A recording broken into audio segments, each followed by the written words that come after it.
اعوذ باللہ من الشیطان الرجیم بسم اللہ الرحمن الرحیم نحمدہ ونصلی علی رسولہ الکریم اما بعد۔ حضرت علی رضی اللہ عنہما نے فرمایا، اے لوگوں مجھے بتاؤ لوگوں میں سب سے زیادہ بہادر کون ہے؟ لوگوں نے کہا، اے امیر المومنین آپ ہیں۔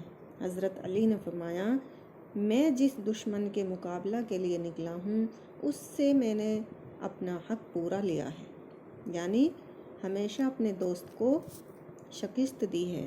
میں پورا بہادر نہیں ہوں، لیکن تم مجھے بتاؤ کہ لوگوں میں سب سے زیادہ بہادر کون ہے؟ لوگوں نے کہا، پھر ہم تو نہیں جانتے، آپ ہی بتائیں کہ کون ہے؟ انہوں نے کہا، وہ حضرت ابو بکر رضی اللہ عنہ ہیں۔ چنانچہ جنگ بدر کے موقع پر جب ہم نے رسول پاک صلی اللہ علیہ وسلم کے لیے چھپر بنایا تو ہم نے کہا کہ کون حضور پاک صلی اللہ علیہ وسلم کے ساتھ رہے گا تاکہ کوئی مشرک آپ کی طرف نہ آ سکے۔ اللہ کی قسم اس وقت کوئی بھی حضور کے ساتھ رہنے کی ہمت نہ کر سکا، دشمن کا خوف بہت ہی زیادہ تھا۔ بس ایک حضرت ابو بکر ہی ایسے تھے جو تلوار لے کر حضور صلی اللہ علیہ وسلم کے سرحانے کھڑے ہو گئے۔ جب کوئی بھی حضور پاک صلی اللہ علیہ وسلم کی طرف آنے کا ارادہ کرتا تو حضرت ابو بکر فوراً لپک کر اس کی طرف جاتے۔ تمام لوگوں میں سب سے زیادہ بہادر ہیں۔ حضرت ابو بکر تمام لوگوں میں سب سے زیادہ بہادر ہیں، اور یہ حدیث بھی بیان کی۔ حضرت علی بن ابی طالب رضی اللہ عنہ نے ایک مرتبہ فرمایا، میرے علم کے مطابق ہر ایک نے ہجرت چھپ کر کی، صرف حضرت عمر بن خطاب رضی اللہ عنہ ایسے ہیں جنہوں نے علی الاعلان ہجرت کی۔ چنانچہ جب لوگوں نے ہجرت کا ارادہ فرمایا تو اپنی تلوار گلے میں لٹکائی اور اپنی کمان کندھے پر ڈالی اور کچھ تیر ترکش سے نکال کر اپنے ہاتھ میں پکڑ لیے اور بیت اللہ کے پاس آئے۔ وہاں صحن میں قریش کے کچھ سردار بیٹھے ہوئے تھے۔ حضرت عمر نے بیت اللہ کے 7 چکر لگائے، پھر مقام ابراہیم کے پاس جا کر 2 رکعت نماز پڑھی، پھر مشرکین کی ایک ایک ٹولی کے پاس آئے اور فرمایا، یہ تمام چہرے بد شکل ہو جائیں۔ جو آدمی یہ چاہتا ہے کہ اس کی ماں اس سے ہاتھ دھو بیٹھے اور اس کی اولاد یتیم ہو جائے اور اس کی بیوی بیوہ ہو جائے، وہ مجھ سے اس وادی کی پرلی جانب آ کر ملے۔ پھر آپ وہاں سے چل پڑے، ایک بھی آپ کے پیچھے نہ جا سکا۔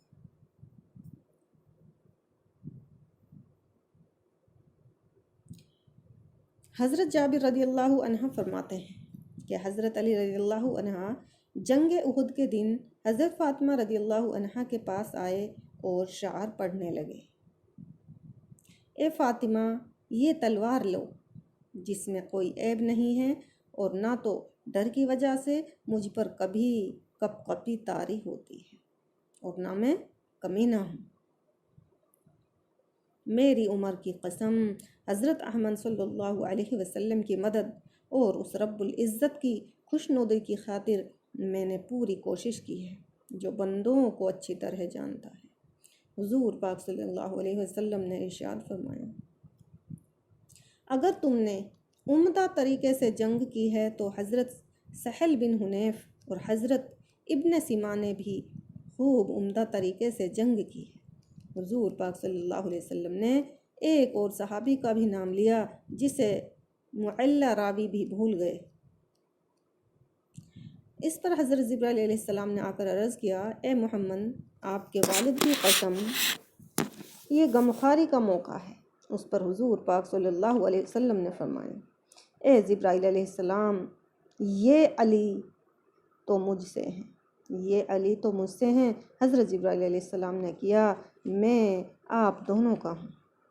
حضرت ابن عباس رضی اللہ عنہما فرماتے ہیں کہ جنگ احد کے دن حضرت علی رضی اللہ عنہ حضرت فاطمہ رضی اللہ عنہ کے پاس گئے اور ان سے کہا، یہ تلوار لے لو، اس میں کوئی عیب نہیں ہے۔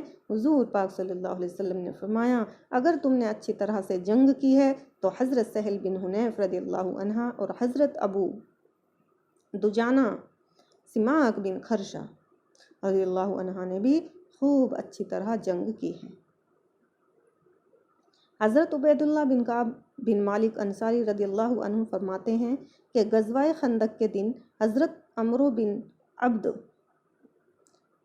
بہادروں کی نشانی لگا کر جنگ میں اپنے موجود ہونے کو بتانے کے لیے نکلا۔ جب وہ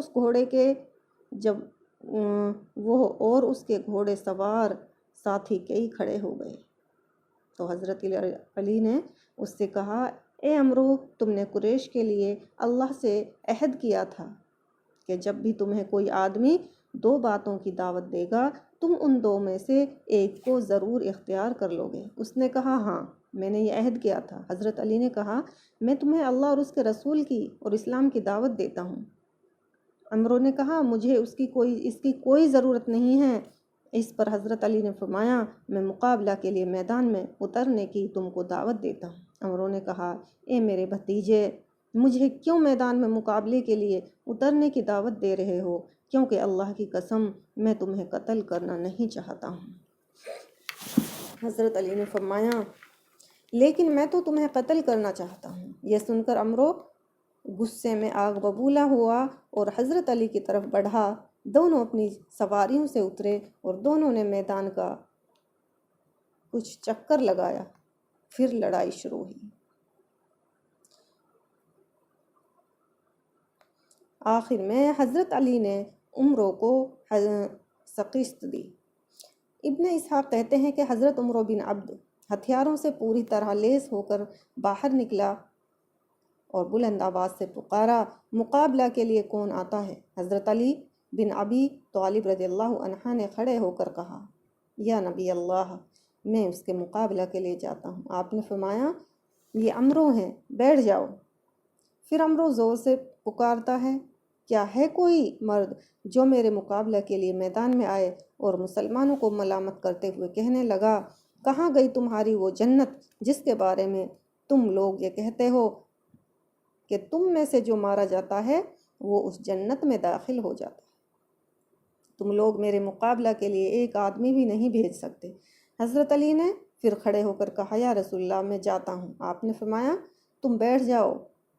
پھر تیسری مرتبہ بلند آواز سے مقابلہ کے لیے آنے کی اس نے دعوت دی اور راوی نے اس کے اشعار کا بھی تذکرہ کیا۔ پھر حضرت علی نے کھڑے ہو کر کہا، یا رسول اللہ، میں جاؤں؟ آپ نے فرمایا، یہ عمرو ہیں۔ حضرت علی نے کہا، چاہے عمرو ہوں، میں جانے کو تیار ہوں۔ چنانچہ حضور نے ان کو اجازت دی اور وہ یہ اشعار پڑھتے ہوئے اس کی طرف چل دیے۔ یہ ہرگز جلدی نہ کرو، کیونکہ تیری آواز کا جواب دینے والا آ گیا ہے جو عاجز نہیں ہے۔ یہ آنے والا سوچ سمجھ کر اور پکے ارادے کے ساتھ آیا ہے۔ یہ بات میں تم سے سچی کہہ رہا ہوں، کیونکہ سچ ہی ہر کامیاب ہونے والے کے لیے نجات کا ذریعہ ہوتا ہے۔ مجھے پوری امید ہے کہ مردوں پر نوحہ کرنے والیوں کو میں تیرے اوپر نوحہ کرنے کے لیے کھڑا کر دوں گا۔ میں تجھے تلوار کی ایسی لمبی چوڑی ضرب لگاؤں گا جس کا تذکرہ بڑی بڑی لڑائیوں میں بھی باقی رہے گا۔ عمرو نے حضرت علی سے پوچھا، تم کون ہو؟ انہوں نے کہا، میں علی رضی اللہ عنہ۔ عمرو نے کہا، کیا تم عبد مناف؟ یہ ابو طالب کا نام ہے۔ عبد مناف حضرت علی کے والد کا نام ہے۔ اس نے کہا کہ کیا تم عبد مناف کے بیٹے ہو؟ انہوں نے کہا، ہاں، میں علی بن ابی طالب ہوں۔ عمرو نے کہا، اے میرے بھتیجے، میں چاہتا ہوں کہ میرے مقابلے کے لیے تمہاری جگہ تمہارے چچاؤں میں سے کوئی چچا آئے جو عمر میں تم سے بڑا ہو، کیونکہ مجھے تمہارا خون بہانا پسند نہیں۔ حضرت علی نے کہا، لیکن اللہ کی قسم میں تمہارے خون بہانے کو برا نہیں سمجھتا ہوں، اور غضبناک ہو کر اپنے گھوڑے سے نیچے اترا اور اپنی تلوار سونت لی۔ وہ تلوار آگ کے شعلے کی طرح چمکدار تھی۔ پھر وہ غصہ میں بھرا ہوا حضرت علی رضی اللہ کی طرف بڑھا۔ حضرت علی خال والی ڈھال لے کر اس کے سامنے آئے۔ عمرو نے حضرت علی کی ڈھال پر تلوار کا ایسا زور دار وار کیا کہ تلوار ڈھال کو کاٹ کر ان کے سر تک جا پہنچی، جس سے سر زخمی ہو گیا۔ حضرت علی نے اس کے کندھے پر اس زور سے تلوار ماری جس سے وہ زمین پر گر گیا اور اس کے گرنے سے بہت سا غبار اڑا۔ حضور پاک صلی اللہ علیہ وسلم نے زور سے اللہ اکبر کہنے کی آواز سنی، جس سے ہم لوگ سمجھ گئے کہ حضرت علی نے عمرو کو قتل کر دیا۔ اس وقت حضرت علی اشعار پڑھ رہے تھے۔ کیا اشعار پڑھ رہے تھے؟ کیا گھوڑے سواریوں اچانک مجھ پر حملہ کر دیں گے؟ اے میرے ساتھیوں، تم سب کو مجھ سے اور مجھ پر اچانک حملہ کرنے والوں سے پیچھے ہٹا دو، میں اکیلا ہی ان کے لیے کافی ہوں۔ میدان جنگ میں مجھے جو غصہ آتا ہے اس نے آج مجھے بھاگنے سے روکا ہے، اور اس تلوار نے روکا ہے جس کا وار سر کاٹ کر آتا ہے اور خطا نہیں ہوتا۔ میں نے اس کے کپڑے نہیں لیے اور یوں میں پاک دامن رہا، اگر میں گر جاتا تو وہ میرے کپڑے چھین لیتا۔ پھر حضرت علی حضور صلی اللہ علیہ وسلم کی طرف چل پڑے، ان کا چہرہ خوشی سے دمک رہا تھا۔ حضرت عمر بن خطاب رضی اللہ عنہ نے ان سے کہا، تم نے اس کی ذرہ کیوں نہیں لے لی؟ کیونکہ عربوں کے پاس اس ذرہ سے بہتر ذرہ نہیں ہے۔ حضرت علی نے کہا، میں نے اس پر تلوار کا وار کیا، اس نے اپنی شرمگاہ کے ذریعہ مجھ سے بچاؤ کیا، یعنی اس کی شرمگاہ کھل گئی۔ اس وجہ سے مجھے شرم آئی کہ میں اپنے چچا زاد بھائی کی اس حال میں ذرہ اتاروں۔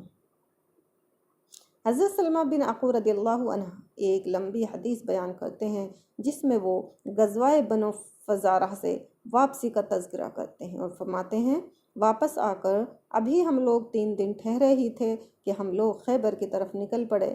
حضرت عامر رضی اللہ عنہ بھی اس غزوہ میں گئے اور وہ اشعار پڑھتے جا رہے تھے کہ اللہ کی قسم، اگر آپ نہ ہوتے تو ہم ہدایت نہ پاتے اور نہ صدقہ کرتے اور نہ نماز پڑھتے۔ ہم تیرے فضل سے بے نیاز نہیں ہیں، تو ہم پر سکینہ اور اطمینان کو ضرور نازل فرما، اور جب ہم دشمن سے مقابلہ کریں تو ہمیں ثابت قدم رکھنا۔ اس پر حضور پاک صلی اللہ علیہ وسلم نے پوچھا، ان اشعار کو پڑھنے والا کون ہے؟ لوگوں نے عرض کیا، حضرت عامر۔ حضور صلی اللہ علیہ وسلم نے فرمایا، اے عامر، تیرا رب تیری مغفرت فرمائے۔ راوی کہتے ہیں کہ جب بھی حضور پاک صلی اللہ علیہ وسلم نے کسی کو دعا دی وہ ضرور شہید ہوا۔ حضرت عمر رضی اللہ عنہ اونٹ پر سوار تھے، یہ دعا سن کر انہوں نے کہا، آپ نے ہمیں حضرت عامر سے اور فائدہ اٹھانے دیا، یعنی آپ یہ دعا حضرت عامر کو نہ دیتے تو وہ زندہ رہتے، اب تو وہ شہید ہو جائیں گے۔ پھر ہم لوگ خیبر پہنچے تو یہود کا پہلوان مرحب اپنی تلوار فخر سے لہراتا ہوا آئے گا۔ سارے خیبر کو اچھی طرح معلوم ہے کہ میں مرحب ہوں اور ہتھیاروں سے لیس ہوں اور تجربہ کار ہوں۔ میری بہادری اس وقت ظاہر ہوتی ہے جبکہ شعلہ زن لڑائیاں سامنے آتی ہیں۔ ان دونوں کے آپس میں تلوار سے 2 ہاتھ ہوئے۔ مرحب کی تلوار حضرت عامر کی ڈھال میں پھنس گئی۔ حضرت عامر نے مرحب کے نچلے حصہ پر حملہ کیا۔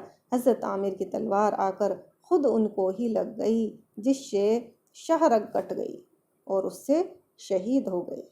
حضرت سلمہ فرماتے ہیں کہ میں باہر نکلا تو حضور پاک صلی اللہ علیہ وسلم کے چند صحابہ کو میں نے یہ کہتے ہوئے سنا کہ حضرت عامر کا سارا عمل رائے گاں گیا کیونکہ انہوں نے خودکشی کی ہے۔ میں روتا ہوا حضور پاک صلی اللہ علیہ وسلم کی خدمت میں حاضر ہوا۔ حضور نے مجھ سے فرمایا، تمہیں کیا ہوا؟ میں نے کہا، لوگ کہہ رہے ہیں کہ عامر کا سارا عمل رائے گاں گیا۔ حضور پاک صلی اللہ علیہ وسلم نے پوچھا، یہ بات کس نے کہی؟ میں نے کہا، آپ کے چند صحابہ نے۔ حضور پاک صلی اللہ علیہ وسلم نے کہا کہ ان لوگوں نے غلط کہا، عامر کو تو 2 اجر ملے گا۔ حضور پاک صلی اللہ علیہ وسلم نے حضرت علی کو بلانے کے لیے آدمی بھیجا اور ان کی آنکھ دکھ رہی تھی۔ حضور صلی اللہ علیہ وسلم نے فرمایا، آج میں جھنڈا ایسے آدمی کو دوں گا جو اللہ اور اس کے رسول سے محبت کرتا ہے۔ میں حضرت علی رضی اللہ کا ہاتھ پکڑے ہوئے لے کر آیا۔ آپ نے ان کی آنکھ پر لعاب مبارک لگا دیا اور وہ فوراً ٹھیک ہو گئی۔ حضور پاک صلی اللہ علیہ وسلم نے ان کو جھنڈا دیا، مرحب، پھر وہی اپنے اشعار پڑھتا ہوا باہر نکلا۔ اس کے مقابلے کے لیے حضرت علی رضی اللہ یہ اشعار پڑھتے ہوئے نکلے۔ میں وہ شخص ہوں جس کی ماں نے اس کا نام حیدر یعنی شیر رکھا۔ میں جنگل کے ہولناک منظر والے شیر کی طرح ہوں۔